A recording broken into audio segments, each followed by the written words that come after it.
semuanya, perkenalkan nama saya Intan Saraswati dengan nomor sambung E321222116 dari program studi Agribisnis Fakultas Pertanian Universitas Tadulako.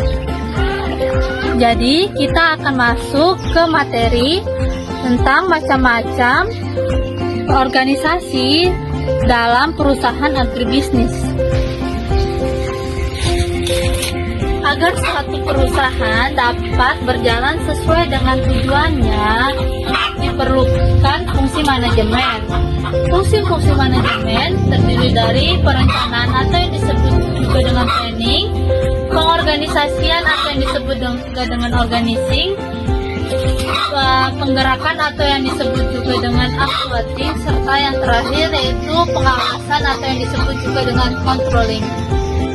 Bidang usaha agribisnis adalah organisasi yang bergerak dalam bidang bisnis yang berkaitan dengan sektor pertanian yang mulai dari hulu hingga ke hilir.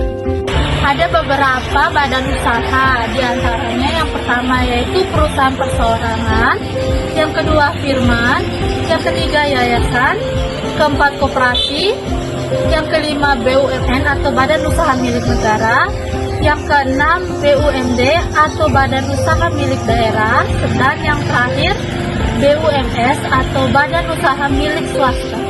Setiap organisasi mempunyai kekurangan dan kelebihannya, seperti organisasi berbentuk perorangan. Kelebihan organisasi berbentuk perorangan ini, para pemegang saham tidak bertanggung jawab atas kewajiban bisnis perorangan. Sedangkan kekurangan dari organisasi bentuk perorangan ini, pemilik hanya mempunyai sedikit kendali terhadap manajemen dan kebijakannya.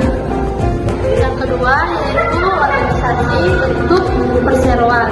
Kelebihan organisasi bentuk perseroan ini mana kendali atau manajemen atas keputusan dan kebijakan bisnis dipusatkan pada para sekutu. Sedangkan kekurangan dari organisasi berbentuk perseroan ini ketidaksanggupan seorang sekutu untuk bekerja sama karena kecelakaan penyakit atau usia dan lain sebagainya.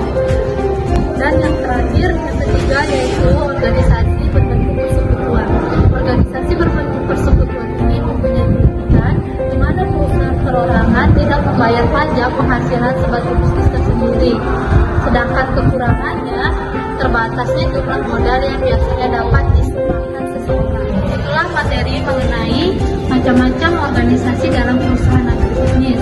Semoga materi yang dibawakan dapat bermanfaat dan jika ada kesalahan mohon dimaafkan, dan sekian dan terima kasih.